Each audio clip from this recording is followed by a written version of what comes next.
You're watching The Sports Objective, the podcast for Pirates.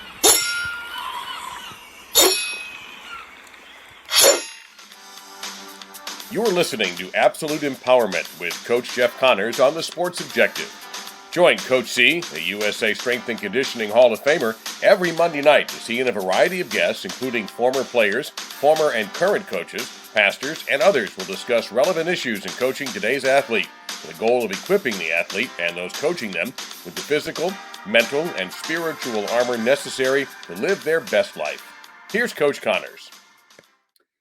Welcome to Absolute Empowerment, coming to you from Nashville, Tennessee. Tonight we have a very special guest, Coach Steve Watterson. Coach Watterson was the longest strength and conditioning coach in the NFL. So he stayed with one franchise for 32 years, and that was the Houston Oilers and Tennessee Titans. Steve was with the Philadelphia Eagles initially. He came to the Houston Oilers in 1986 to 1990 with Jerry Glanville. Then Jack Pardee from 1990 to 94. And Jeff Fisher from 1994 to 2010. And then Mike Munchak from 2011 to 2013. And Coach, I hope that's all correct, but we are certainly glad to have you on the show. Yep. I also worked with Coach Wisenhunt, who took over after Munchak, and then Coach Malarkey.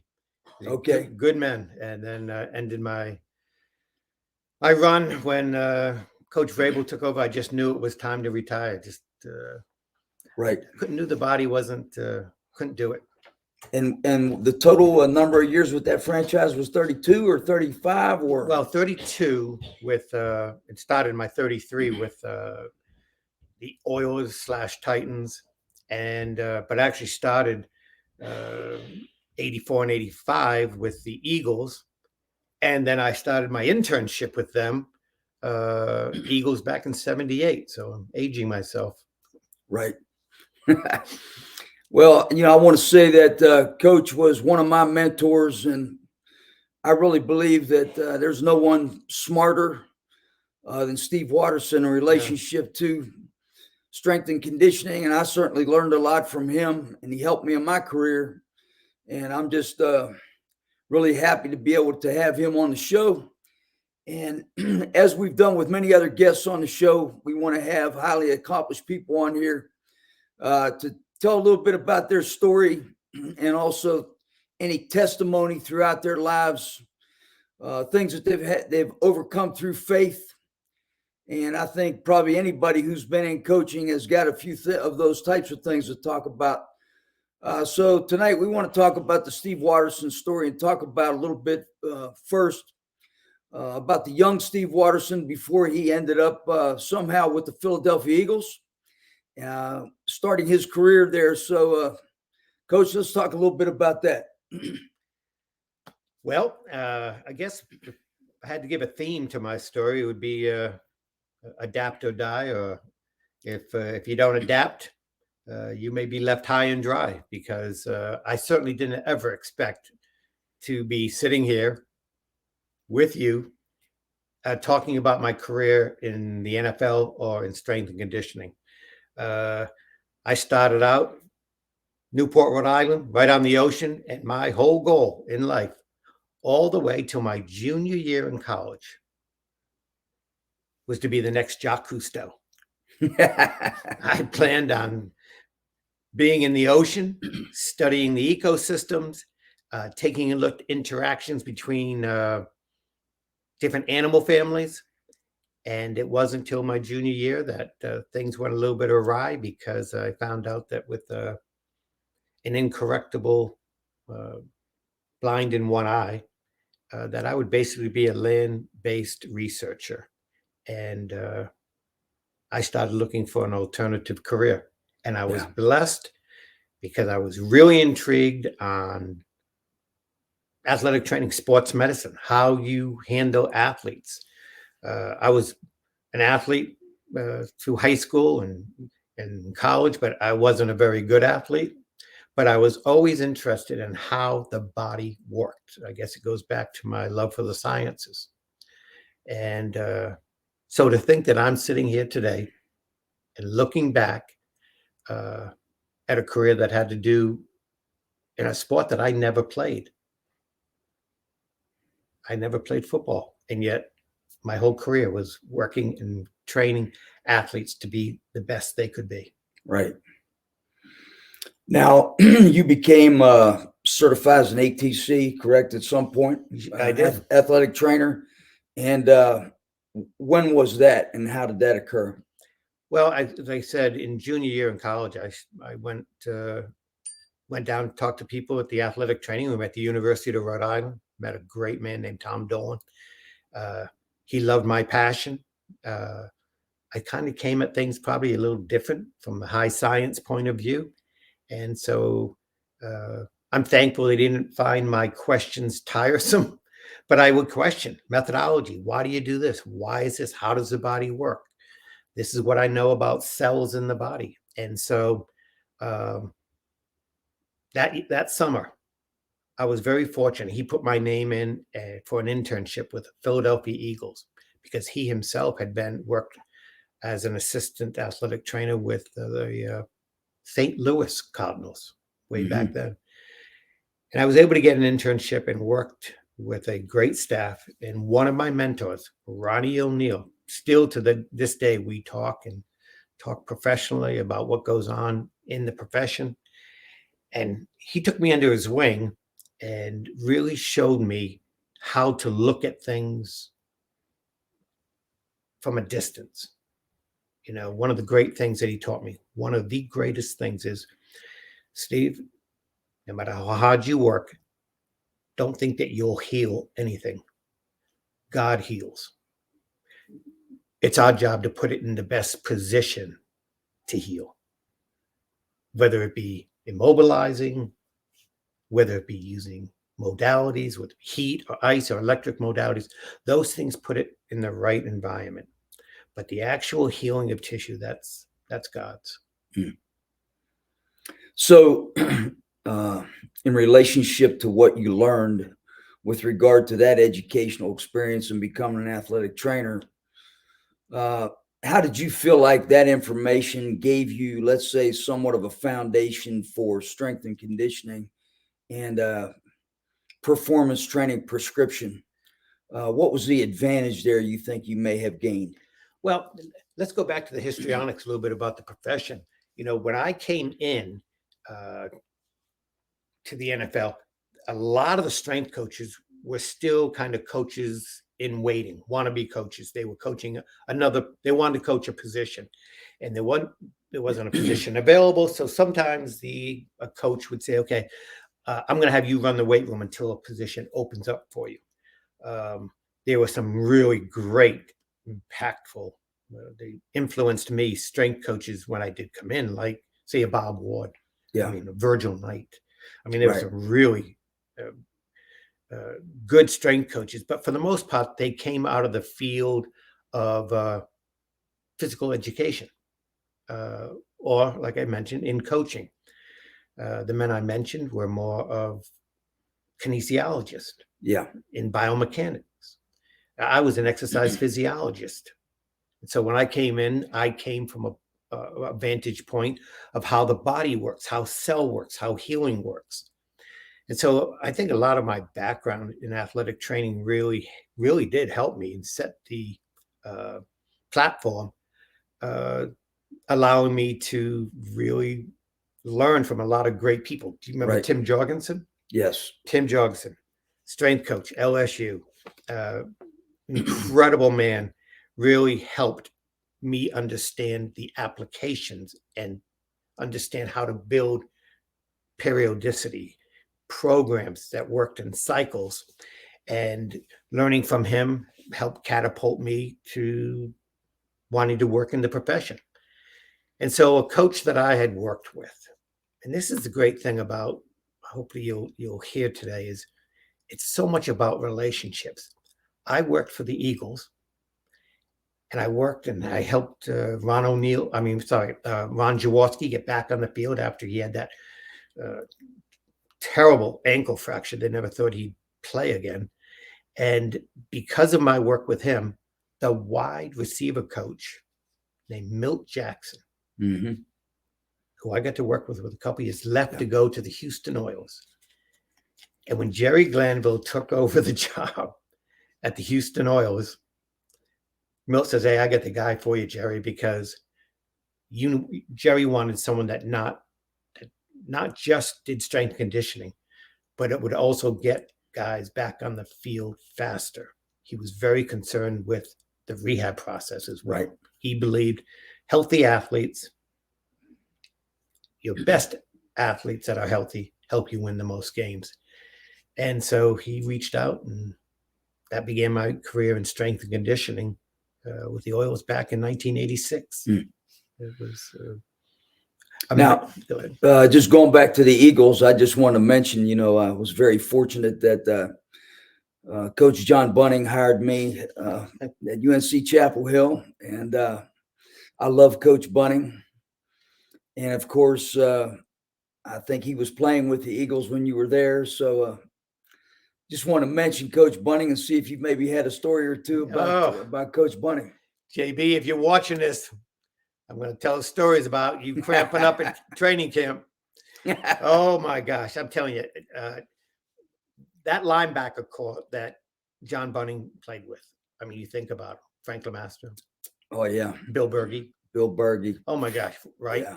I mean, these guys were men, and so JB was one of the stalwart players on that Eagles team, and I still remember at training camp him coming in and just flying through the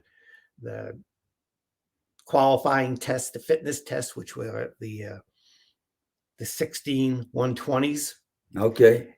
And you had to do it with pulse recovery. And I'm talking about he worked. What year was that? This would have been 1978. Okay. Sorry, if I'm aging you, JB. Yeah.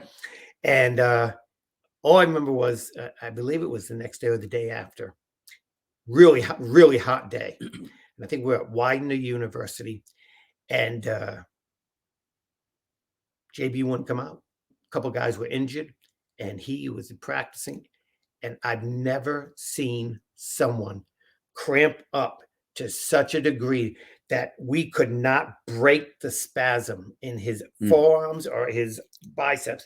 And we actually had to carry him in, submerge him in ice water, inject him to have muscle relaxers because he was in such rigidity. I mean, it was incredible pain that he was in. Yet, as a JB fashion, you knew he was there the next day. Oh yeah, he didn't take any time off. But that was a different era for the athletes. That's when it was truly as much about toughness as it was about athletic ability. JB just happened to have both. Right. Well, I was just so fortunate because I was also able to meet a few of his teammates who'd come to a few of our games, and the guy that I remember the most was Louis Giamona.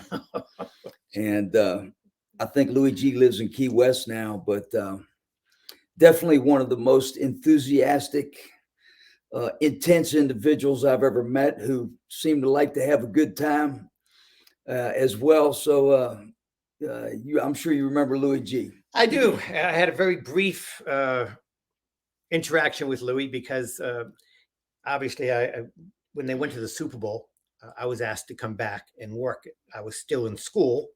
I was working on my master's degree at that time. And so I was invited back. And for some reasons, a few of the guys had pointed me out because I used to sing at training camp.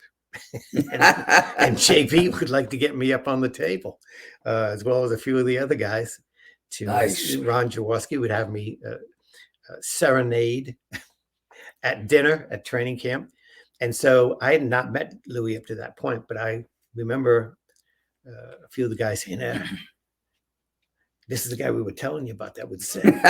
And so I'm all nervous because I'm a college student and I'm sitting there at the dining room table, and I'm sitting there with Marion Campbell and Dick Vermeil and Les Stiles, and Dick Corey, and the head athletic trainer and the assistant trainer, Ron O'Neill, but ultimately he was one of my biggest mentors. Taught me so much. I wouldn't be here today without him. But I'm sitting there at dinner, and all of a sudden, I feel something hit me in the head like a rock. And I am trying to keep my composure. And I'm reaching up into my side of my ear, and I pull out a pimento. And it was Louis had hit me in the head with an olive at dinner. So that was my interaction. Why does that not surprise me? Oh my gosh. You know, the unknown or often overlooked fact is, did you know Louis was Dick Vermeil's nephew? I did know that.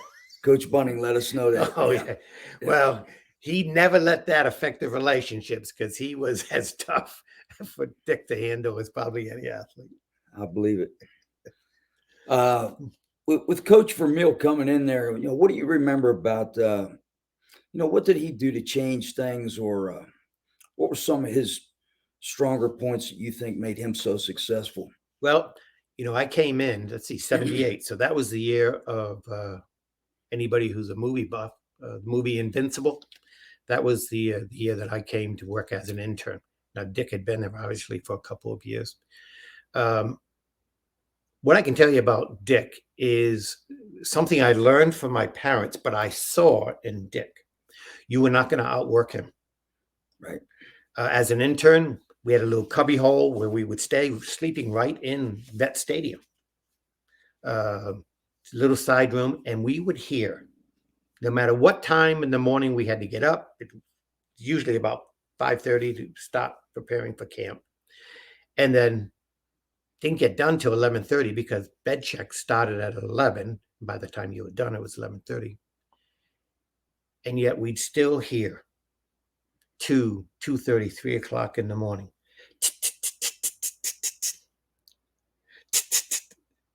Film. Okay. The old film. The old 12 millimeter Yeah. film. And Dick would be, because he believed that he was not going to be outworked. He was not going to let anything slide under the table that he missed. And that started with training camp practices.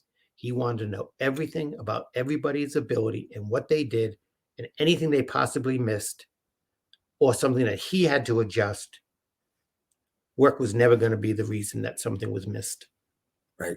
Yeah. Awesome. Which goes into actually something that, as I said, I got to see in Dick, but I had learned that lesson about work ethic from my dad. My family, I have 4 brothers and sisters, nurses. My brother was a Marine, a very successful teacher, highly respected in their fields. And my old man only went through high school. My mother was a very accomplished teacher and highly educated. But I can remember being in family discussions and my dad sitting back, and you couldn't outwork my dad. He was one of the, to this day, hardest working man I've ever known. And I can remember my dad telling me one time when I came back and thinking I was feeling pretty good about my grades or my status, graduating and my class ranking. And I can remember my dad looking at me and saying, "Son, better be prepared for this. There's always going to be somebody smarter. Right. And there's always going to be somebody tougher. There's always going to be somebody faster. But it's your choice to let somebody outwork you. Right. Never let that be the reason for failure." Now, who was it that influenced you the most with regard to your spiritual life? Well, there's been several people along the way. I've been very blessed. My family, the basis from my parents, always, every one of the children, we all realized that Jesus Christ was our Lord and Savior. That was never a question. That's not something that we had to acquire. Unfortunately, personality-wise and being a young, rambunctious young man, it took me a while sometimes to realize the value of what I was being taught. Yeah. And so even going to the Eagles, getting involved with the team, learning professionally from Ron O'Neill. He was also a very good spiritual mentor, talking to me about the important things of life. As I mentioned, Ron taught me that we don't heal, even in the field of sports medicine. We don't heal things. Right. God heals. We put things in the best position to heal, whether we immobilize or use ice or heat or a modality. We use medications, but that's not what heals. Right. That puts tissue in the best position to heal, but it's God's healing in God's time. And that was a really important message, because too many times I think we think that we're God, we play God, and that we're responsible for certain things. No, we're responsible to put the body and help athletes get into the best possible position so they can optimize what they've been, the gifts they've been given. Right. So that would be another mentor. Another great mentor was a coach on our staff, Sherman Smith, great running back that played for the 49ers. And at Bible studies, staff studies, his ability to make scripture practical in our lives. I remember one of his favorite scriptures, which was over my weight room door, since he taught me the value of iron sharpens iron. Yes, sir. You know, Proverbs is very clear that how one man hones another man's abilities, even in their walk with Jesus Christ. No question. And so I'm very appreciative to Sherman Smith. And what's crazy is you talk about the evolution of relationships. Two of the players I'm still very, very close to the point that we communicate every day. Not some days, every day we move from verse to verse through the Bible. And that's two Hall of Famers, Mike Munchak, who became the head coach for the Titans, and Bruce Matthews, probably the greatest offensive lineman ever. He could play any position. Yeah. That's awesome. Bruce has gone from being kind of a cynical, more sometimes an introvert, to his passion with his walk with the Lord, that he's actually one that leads our Bible study. We share scripture every day, and then every Monday we get together for a Zoom call and have an hour study, just going everything that we've been sharing with, or actually going over a text from a book. And so I really do think that men need to reach out and search out peers, someone they admire, someone that is knowledge, and that they can challenge each other and hold each other accountable. You know, the term is an accountability partner. I think it is essential. And as far as the profession is concerned, I got to tell you, there's a guy that we have. I consider him my brother. We coached across the field for a lot of years. It's been over 25 years. He was on the other side of the field. Jerry Palmari. Yeah. An incredible human being, an incredibly knowledgeable and faithful man who writes scriptures and devotions and sends them out to a whole group of men every day. And Jerry, who coached Super Bowl teams, he was in New York. Obviously, he was with the New Orleans Saints for a short period as assistant, Jacksonville Jaguars. But he has touched so many lives with how he's coached, just not what he knows, and being a really great strength coach, but as being a stalwart, strong Christian man, and really being a fine example of how a man is supposed to live today. Well, I visited Jerry when he was with the Jaguars, and he was, shared everything with us, and we just had a great time with him that day. Of course, I learned some things from Jerry, and I definitely want to have him on the show in the future, because these are the types of things we're trying to do with absolute empowerment, no doubt about it. I think I told you that I had Kevin Colbert on, and Kevin had retired from the Steelers and decided to start Lend a Hand, which they're having about 30, 40 former Steelers on a Zoom call about once a month. And I know that the one that he had most recently when I talked to him was they talked about wills and trusts. And then he just kind of left it to them to interact with each other, maybe pray for each other, or see who might need a hand. And I was just so impressed with that I'm trying to start one myself with some of the former ECU athletes or just about anybody else who wants to participate. And I'm calling it Locker Room for Life. We're going to try to get that kicked off actually later this coming week. I also wanted to, getting back to what we were talking about with regard to education. You know, I was at the National Strength and Conditioning Conference here recently to, kind of get my CEUs and keep my master strength coach. Even though I'm retired, I'm trying to, for whatever reason, trying to keep a certification. Who knows? But when I was there, I had heard that they are going to require possibly in the future with these certifications that you have, let's say a master's degree in exercise phys, or at least maybe a bachelor's in exercise phys. And of course, with guys that came like me, that came through many, many years ago, we didn't have exercise physiology. And I was a phys ed guy also. I think I have every certification known to mankind, but outside of that, what I wanted to ask you, because I think you're probably the most knowledgeable about this than anybody else, is optimally, what would you like to see in relationship to how strength coaches are educated, or even what their practical experiences, let's say, might bring to the table, or what practical experiences might be required, as well as education to optimize the effectiveness of every strength and conditioning coach?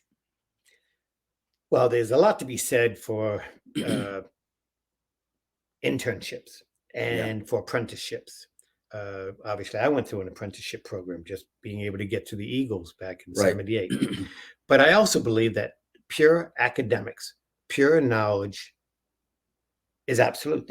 You have to have a certain amount of knowledge mixed with experience to really meet the needs of an athlete today. So I've always been a big supporter that there should be a certification, even though I never went through that college strength coaches certification program because I was always in the pros. Right. But I do believe that accountability and staff should be held accountable for certain expectations and knowledge. To be able to do what you are hired to do. So yes, but on the other hand, I do think, I mean, I've learned so much from guys that I've met over the years that got into the profession and didn't have any formal training, even in, say, exercise physiology. Old guys, whether it be someone that was a lifter like Clyde Emmerich, amazing technician. Read the stories of Lou Ricky. I mean, these Ricky guys, Rack. Take a look at some of the guys that have done it from a practical point of view. But I do believe the profession has progressed to the point that to have an expectation of a certification, maintaining CEUs. This is the iron sharpen irons in the practical world. That you really do have to challenge each other to be the best for the athletes. As a matter of fact, when I finally retired in 18, I actually went to the owner and said, I knew it was time to leave. And I reiterated a statement I told the media in 1993 when I was doing an interview. And they said, how long do you want to still do this? And I said, I would like to do it until the very best that the athletes deserve is more than the very best that I can provide. Gotcha. And so with more knowledge, with more programs being available, just take a look at the technology that's available to the players today. When you started coaching, did you ever think you would be using Tendo units? I would not have had any idea what a Tendo unit was, but I used them a lot. You did. I know. And I've learned so much from you as far as how to apply them into the program. I mean, when we walked onto the field, when I started in this profession, you had a stopwatch. Right. And I knew a lot of guys that all they used it for was to swing it. Yeah. Not knowing that it actually was a way to quantify how fast someone was, how fast they could recover, mock the intervals, mock the repetitions. So yes, the profession has significantly changed, and the science end of it and the data collection is incredible. Right. But you know what? None of that will ever replace the ability to get athletes to work. Right. That's a quality that still has not been able to be really technically honed or measured in any college class. No doubt about it. 100% agree with that. And I had just for the heck of it, I put some of my own questions together. In fact, I even put them on Facebook not too long ago, with regard to this issue. I just had some of my own questions that I might ask just for the heck of it. Like, did you ever play football? Did you play in college? Have you ever run down on a kickoff and blown up a middle wedge? These are all things that I experienced. I was actually a wedge buster. I was number 2 on the kickoff team. I think another one was, do you know what it feels like to have 600 pounds on your back? Have you ever squatted 3 times your body weight? Have you ever trained like an animal for 12 weeks for a meet? Mm-hmm. What else? Have you ever trained 3 times a day because you wanted to win so bad you thought extra training was going to help you, which you don't hear that much either now. But how about you train 3 or 4 times a day? Yeah. Because you wanted to work alongside the guys that you were training. Yeah, there you go. So they saw you training and the effort that you expected and the demand. That's right. And I don't think that's quite the expectation, maybe as much today as it was in the old days. But, I'm very cautious to throw out to the young guys, to the young men in the profession, because I really do admire where the profession is developing and where it's going. I think scientifically, the application of data, the ability to take out and extract things that we thought were important in the old days. I'm going to give you an example. Honesty is important in our profession. Yeah. And you have to admit when you did things wrong. Do you know the first test I used to give the players when they arrived back when they came back for training in March back in the old days? They ran a mile. Mm-hmm. Now, why would I have an offensive lineman run a mile? But that was very common. But that was what was the practice of the time. Right. We're way beyond that. Yeah. On the other hand, I do think that the ability to expect more out of the athletes sometimes has been compromised. I think the athletes want to be pushed. I think they push back against some of the testing and some of the protocols, but in reality, they really do want to know where they're at and where their standards are. And so the hard work will never, to me, ever go by the wayside in lieu of science. They're hand in hand. Right. Interesting. Well, I wanted to also ask you about some of the people you've worked for. I know you work for Jerry Glanville, and of course, you hear a lot of stories about Jerry Glanville, and I've known some other people that work for him. So, can you say a little bit about your experience working for him? I don't know if you can work for a more fun guy. a guy who has passion for the game more than Jerry Glanville. Jerry is 81, going on 21. There's still no job that Jerry doesn't think that he should have or get, and he will still pursue at his age now. And you talk about someone that showed passion for every aspect of the game. There are still things that I can hear echo into eternity that he used to have as sayings. For example, if something wasn't done right on the field, I can see him going up, not to the player, but up to the coach and saying, are you coaching that, or are you just going to let it happen? Because that's not right. And the minute the coach started trying to get out of it, he'd say, I expect a drill to fix that. He believed that nothing should not be corrected. On the other hand, he was an interesting character. He believed that, he taught me that I will never lose a child over a tattoo or an earring. He told me that there should only be so many lines drawn in the sand. Yeah. And those lines are in concrete. There are boundaries, but some people just need a little bigger backyard than others. Gotcha. And I'm talking about the amount of fun. He made it so that the unity of the team, he could change the culture of an organization in a heartbeat with just his passion for how he went about coaching. Wow. That's awesome. Now, how about Jack Pardee? Jack Pardee was one of the Junction Boys. You talk about a dry, stoic Texan. Jack Pardee was a man of few words, but when he spoke, they were important, and you better adhere to him. He was a great human being. I've been really blessed in that venue. I mean, the guys that I have worked for have been such good people.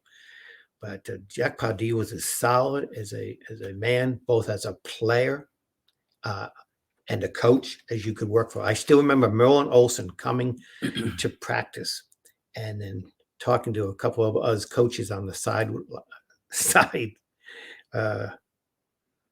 one day, and he was talking about Deacon Jones, and this is about the Redskins. And Merlin told us about Jack Pardee telling Merlin Jones. Merlin had a broken hand. He came out of the game, and Jack came out of the game when the offense went on, and he goes, what are you doing, Deacon? He goes, I broke my hand. He goes, I don't care. You get back in that game. He goes, even if you can't do anything, just you being out there means they're not going to run to that side. You find a way to get back on that field. Jack, like I say, lived out that Junction Boy reputation. He was hard-nosed. He was old school. He loved his guys. His one failure was he thought the young players that he was coaching loved the game with the passion that he loved it with when he played. Interesting. I've known a few like that. So let's talk a little bit about Jeff Fisher. And I thought it was just pretty incredible, but not surprising to me that with him you were named the associate head coach. Yeah. He made me the assistant head coach. I think some of it had to do with the responsibilities of that went beyond just the strength and conditioning position. Yet, I would say that on most teams, the things that I was fortunate to have that title really is what most strength and conditioning coaches do on every team. I know what you had to do with your team. You held the players accountable. You tried to make sure that they were ready on every facet and aspect of the preparation, other than, say, the X's and O's. But having the mental aptitude to changing the mental attitude, to helping the players realize what was going to be expected of them, falls on almost every strength coach of the programs that are worth a lick. And so, Yeah, I was very fortunate. It did lock me in. It made it, and like I say, I was very fortunate, very blessed to work with great men. Jeff obviously was not only a good man to work for, he was personally a very good friend. Right. Well, I think it's. I felt like I had a relationship like that with Steve Logan, for instance. For 10 years I was with him, and you go through some great times, you go through some tough times, and I was. I don't know what I would have done for Steve. Probably would have stepped in front of him, and taken, yeah, on a street somewhere if I saw he was going to get hit by a car or something. But that's how strongly I felt about him and felt about the program. And, he did a lot for me. And when we talk about accountability and we talk about all those things that you're willing to fight for, because they're so important. My 4 things were accountability, work ethic, discipline, and spirit. And I believe that if you had those 4 things, you were going to be successful in anything you do in life. And that's why I never wanted to compromise any of those. So if you're 30 seconds late, you got to pay the price because you got to be accountable. Mm-hmm. There were times when if somebody didn't show up for a lift, we'd go to the dorm and go get them. Hey, we're coming to your house and get you. Mm-hmm. And we expected people to be enthusiastic. I expected to be enthusiastic myself, when I stepped in the door as a coach, because everybody's going to pretty much work off of, whatever my attitude is for that day. But those 4 things, I'm never going to compromise them. I'll take them to the grave with me. And, I survived 7 head coaches, which was an act of God itself. But at the same time, I really think the fact that I wouldn't compromise those things helped me. But then the times when I felt like I had to compromise 1 or 2 of those in some respect to keep a job, for instance, those were miserable times. Mm. And, you don't want to have to do that. So I guess just a few thoughts of my own on that topic. No, and right along with that, Jeff epitomized the expression, and for any coaches out there watching and listening, I think this is really an important adage, that people won't care about how much you know until they know how much you care. Yeah. And Jeff epitomized that expression. I mean, there's not a player that played for Jeff that didn't know how much he wanted the best for them. Mm-hmm. I mean, even players that maybe their time had run out with the team, or that player didn't fit maybe in our scheme. In leaving the team, Jeff would always lift the player up and try to make them realize, well, it didn't work out here. Hopefully it'll work out with someone else. Always expressed appreciation for the effort given. So much of it probably had to do with, him being an ex-player, a very successful player with Chicago Bears. But the players knew that Jeff really cared. And I'm so fortunate for the coaches that I've worked with. Going back to starting with Dick Vermeil. Yeah. There's nobody that played for him that didn't appreciate how much he loved them. And I'll go all the way up to, with Munchak and Mike Milwaukee. These head coaches, there's a reason why they become head coaches, right, for the most part. I'm not saying everyone, but for the most part. No doubt.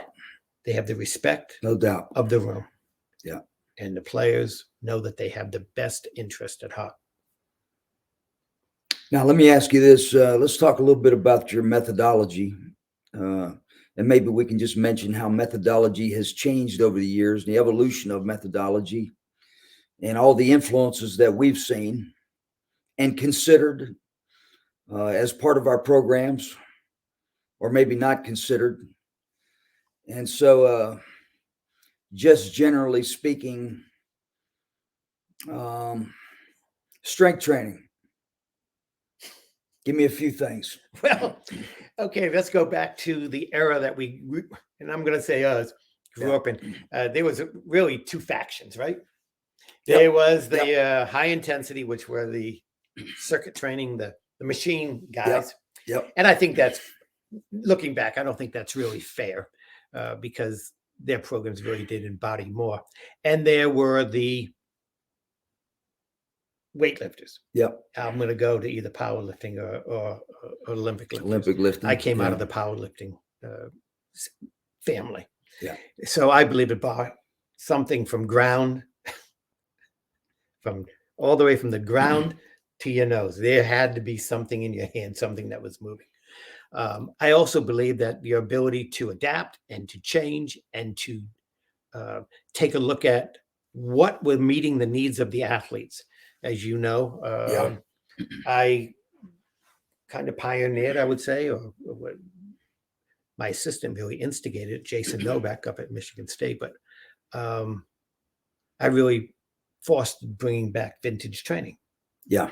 I hated the term that I was the kettlebell guy, but I used a lot of vintage tools, whether it be ropes, suspension, whether it be clubs, a mace, but a lot of kettlebell activities. Right. Because I felt it needed, it met the needs of the athletes that had to bring all of the explosive training into a more functional application, which carried out onto the field.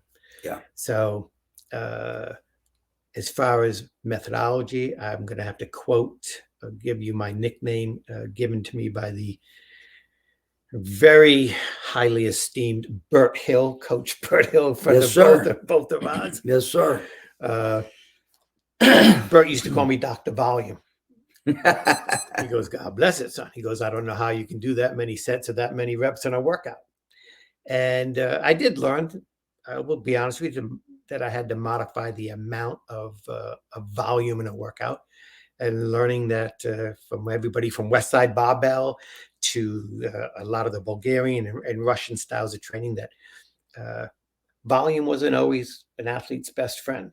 And I did modify. But I would say if there was a fault in my program, is that I would get the overtraining the athletes, sometimes trying to get more work in. Yes. Instead of just getting the best quality work. Been there myself. And I do want to mention the fact that I first learned kettlebells in your garage with you and your wife. Yes, sir. And it was a beating that I took that day, trying to catch my breath for an hour. Well, it's funny because a metabolic experience. Yes. I still remember having a lot of the guys that I respect so much, the guys that get to wear the green jackets. I mean, the Masters, if you wear a Masters jacket, you've achieved something. And it's something you've earned and deserved. But I remember having so many of the guys come in after that conference in Nashville, and so many guys came in and watched us train. And they all thought it was intriguing, but they didn't really see how it was going to fit and what the real benefits were going to be. And then you came up, visited me a couple of weeks later and said, I really liked it. I'd like to know more about it, but I just don't see what the benefits were. Right. And then I remember coming, you spent some time with us at the weight room. You came and saw the players doing it. And you spent some time with Anthony. Yep. And then you stepped out in my garage with us. Yeah. I think the next day you ordered about $30,000 worth of kettlebells. Yeah, we basically we got about 30 pair of kettlebells in Carolina shortly after that. And then we had them delivered at the Opryland Hotel for you. Yeah, and then when we were in the Music City Bowl, I called you and said, hey, can you lend me some kettlebells to put in the hotel rooms up here? And the rooms that they gave us to train. And those guys didn't forget those workouts that week either, because we were trying to get ready for that bowl game. Yep. We ended up winning the game, but it was an extremely close game. And I'm still a kettlebell guy. For myself and anybody else that I train, I still love barbells. Oh yes. I still love, pretty much all the different tools that we've used over the years, but it's just a tool. Yeah. Yep. But it is a great tool. And the other thing too was, I was involved with wrestlers a lot. that was earlier in my career, but I was also a high school wrestling coach. But when I was at Carolina, I also trained a wrestling team for a couple of years. And so it was very effective training for those wrestlers as well. So let's just mention speed development, which is something that, you didn't hear much about. I first was introduced to it when I went down to the Eagles and spent time with Ronnie Jones. And he brought in Kevin McNair from out in California to work with the Eagles. And, of course, that's when Buddy was there. And not too long after that, actually, all those guys got fired. But I did have a chance to watch Kevin McNair work, and I brought him into East Carolina later. And Kevin was one of the first people who I basically saw coach force application into the ground, the importance of hip posture, the importance of arm stroke, just the overall importance of body position.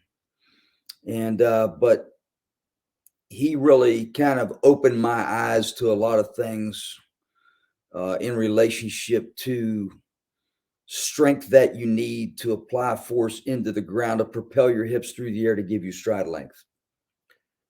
Well, any of this, Yeah, you're asking me in my opinion, I can tell you the histrionics of my relationship with field training, speed training, and conditioning, because they all have an evolution. They're all connected.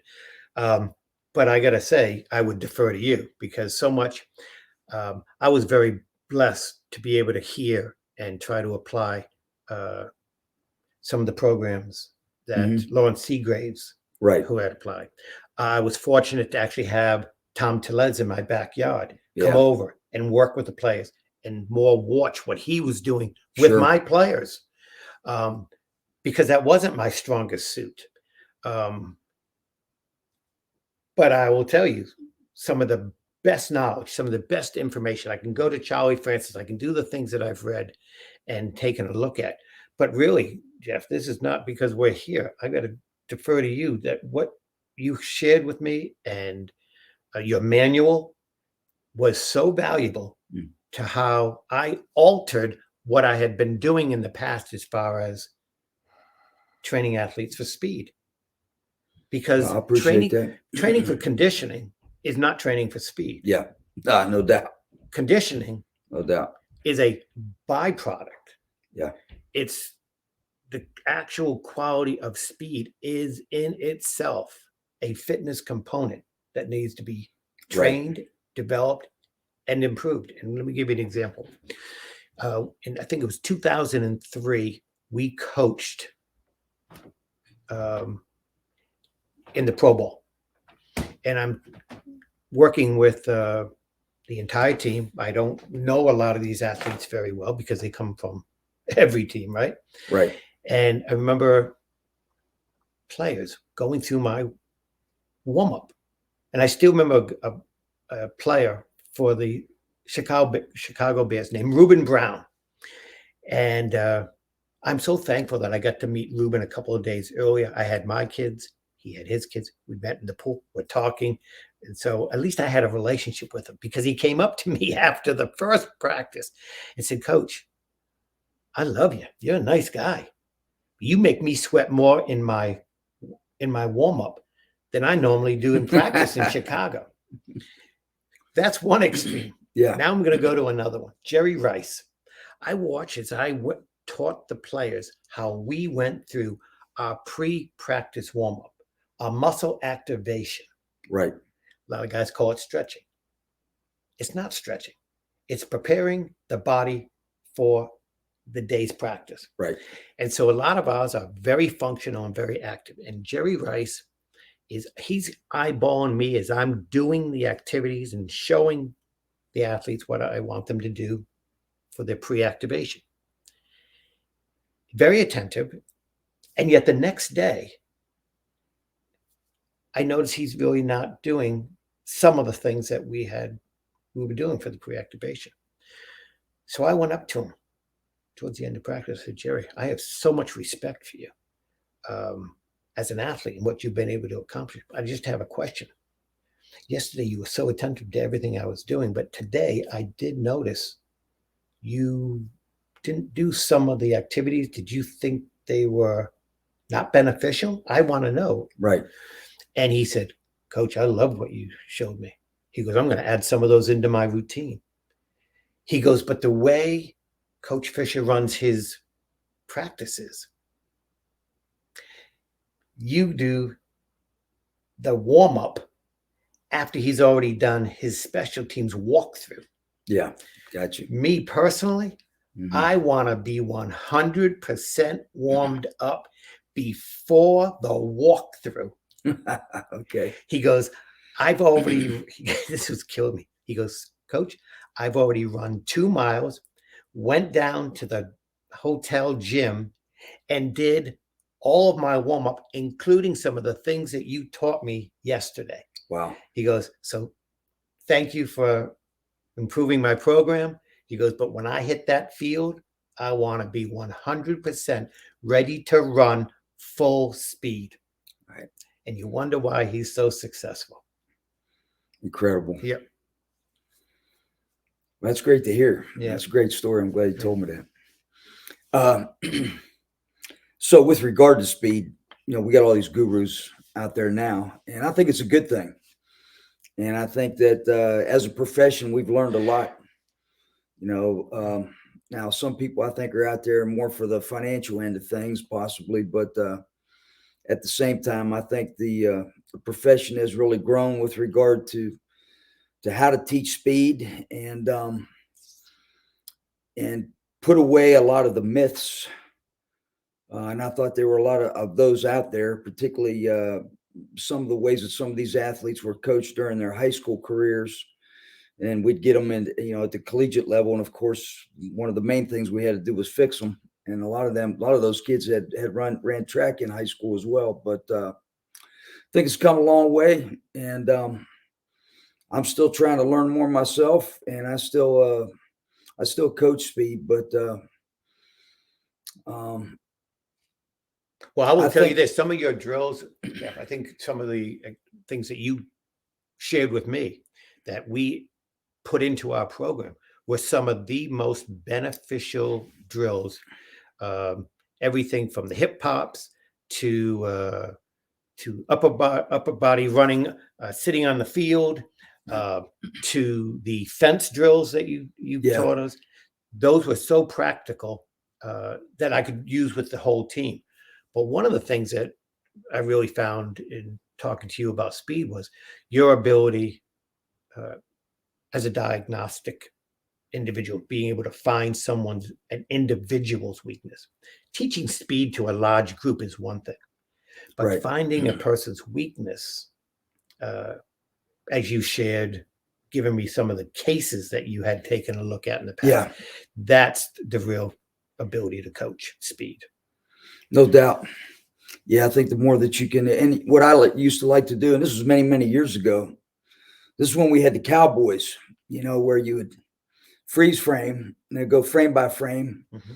So I think we were one of the first schools that really videoed everyone and just broke it down frame by frame, and then basically got them in there, in the office one-on-one, and we're able to have them study themselves. And I think that really helped us quite a bit. And that was actually a long time ago when we started that. So yeah, good stuff. Well, for anybody out there who's looking for a drill that was maybe a little more unique that we did, was teaching a player that's been running for 20 some years, and for them to find value on changing a technique sometimes can be difficult, because they're like, this is the way I've run my whole career. And teaching them that they're wasting energy, that by altering a technique, it'll make them more effective, be able to control the center of gravity, be more an efficient runner, and ultimately make them faster and less fatigued. Right. That can be a challenge at times. So often what I would do with an athlete that really was wasting energy, often throwing the hands side to side when they were running and not understanding that A to B running, cheek to pocket, becoming more efficient, when I would identify an athlete that didn't run well, I would have them run sprints. Say, well, if you don't think it's important, then you can't use your arms. Yeah. Actually have them do half gasses with the rest of the team, but they had to have their hands behind their back. Gotcha. And it would be amazing how fast they would realize how much that made them more efficient. And it said, if that would make you more efficient, amazing, Right. how much more efficient you would be if you did it really correctly and with the right technique. And that was a cute little drill we would. That puts me in mind of, I used to run stadium steps I'd have the athletes sprint stadium steps with a dowel fully extended behind the ears. Really? So you had to use your lower body. You had to Uh-huh. think about your lower body. So I thought that was very effective as well. Don't know how much time we got left, but what I want to do is I want to go back here and just talk about the awards that you had, because I mentioned that in the beginning. But NFL Strength and Conditioning Lifetime Achievement Award. So longest, you are the coach who spent the longest time with one franchise in the NFL. I guess of any position. Okay. And any position with the same team, consecutive years. I think there's the old line coach at the Patriots. May have had as many years or more than I had with the same team, but he left, went to another team. But I guess I have that record. None of that means anything other than a reflection of, I worked for some really good men. I was given a lot of grace. I really was, because there were times very easily I could have been fired, maybe pushed a guy to it. I remember Jerry Glanville. I had a guy named Ira Valentine. I was so angry with him that he missed one of my workouts. The players knew, especially in my younger days, if they missed a workout the next day, they had to work out with me. Yeah. I may not always been able to be as strong as some, but I would do more reps and sets than they could even count. And I can remember doing this to this one athlete. And unfortunately, he couldn't play the next day because he was so sore. This was 2 days before a game. And I don't know how many coaches would survive that in today's era. So I was very fortunate to work with. And that's the only reason I ever received any. You were also NFL Coach of the Year, correct? Okay. None of these Strength things. Coach of the Year, right? Yeah. But again, none of those things matter. You know this. And this is for anybody watching it. It is a reflection of who you get, the athletes I got to train and the coaches I got to work for. Those are the only reasons I got those recognitions. Right. Yeah. Well, Coach, we're going to wrap it up here, but I think the last thing, and I'd just like you to just say a few words about is just, we hear all these things about mental health of athletes. We know of the athletes that we coached, some of whom went by the wayside for various reasons. And for anything from possibly in being involved in drugs or some other issue. But that is one of the big reasons that I started a website and wanted to do this podcast, because those guys that experience those types of challenges and hardships, sometimes I feel like, maybe there's a way that we could have saved some of them. I had two young men that I coached who were shot to death. Think about those guys a lot. So, just from a spiritual standpoint, or what are your thoughts there? How can we help people? Well, I'll start with this. Too often, coaches turn their backs when they see things that they don't think directly affects a player's performance on the field. Right. Not realizing that the player, the person inside, is more important than anything they'll ever do for you on the field. And I'll be honest with you, when Steve McNair died, it really rocked me. Yeah. And the reason is, we have all challenges. I'm not judging anybody else's life. But when we see someone struggling, maybe going down the wrong path, I think as a coach, as a true Christian brother, you have an obligation to say something. Right. And from that point on, I even talked to several players I would pull aside and say, I'm not judging anything that you're doing. I'm not judging. That's not my right. Yeah. I just want to let you know that I see what you're doing. Right. You're not invisible. And what you're doing, I have seen have negative effects on other athletes. And so if you think you're being invisible and getting away with something, I think it's my obligation to let you know. Right. No, you're not invisible. That's one. The second thing is, I think a coach has a responsibility for what we expect out of an athlete. And we do expect, and that's everything from performance to relationship, is at the very least, we owe them the love and care that goes beyond just the field. Right. I know when I find out to this day that one of my players who I worked with is struggling personally at home, family, it breaks my heart. And I take the time, I try to reach out, I try to find out what's going on. And if it's not me personally, I may contact a player that I know he had a relationship and ask them to reach out. And as far as that goes, let me give you an example. The only time in my entire NFL career that I ever stopped the entire workout to address a situation was when the NFL themselves put out a video talking about the shield, the NFL shield, and how important it is. And I understand that's important.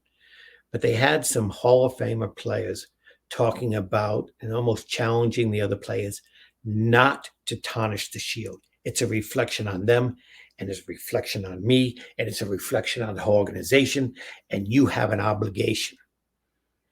And I remember going to the weight room afterwards, sitting there, putting the players through the workouts, and stopping it and saying, guys, we've missed the mark. You don't play for that shield. Your identity should be in your Lord and Savior, Jesus Christ. Your identity should be in your family and friends. It's a career. It is not in a shield. Yeah. And if that's what you're playing for, it's going to be hollow. When you realize that you get to use the very gifts that God has given you, it'll be much, much more rewarding because it's a gift you've been given. Awesome. And I think the mental stress that athletes have are identified in this saying. Everybody thinks it's hard to get into the NFL. Jeff, it's a lot harder to leave the NFL. Mm-hmm. Yeah. Because you're always feeling empty when you're either told your career is over, when an injury happens, even upon retirement. Right. You feel that had been your identity, and your identity should be in your Lord and Savior, Christ alone. I hear that. That helps me in my retirement. So I appreciate those words. Amen, brother. Well, really appreciate it. Can't tell you how much this means to me to be able to spend this time with you and how much it means to our program here. So this is Jeff Connors signing off with Steve Watterson for Absolute Empowerment. God bless, and we'll see you next week. Thanks a lot. God bless. You've been listening to Absolute Empowerment with Coach Jeff Connors on The Sports Objective. Join us every Monday night for a new edition of the show. Listen to the show pretty much everywhere podcasts are found. Be sure to follow us on social media at The Sports OBJ on Twitter and TikTok, at The Sports Objective on Instagram. Like and follow our Facebook page and subscribe to our YouTube channel. As always, we appreciate you listening to the show. And go Pirates!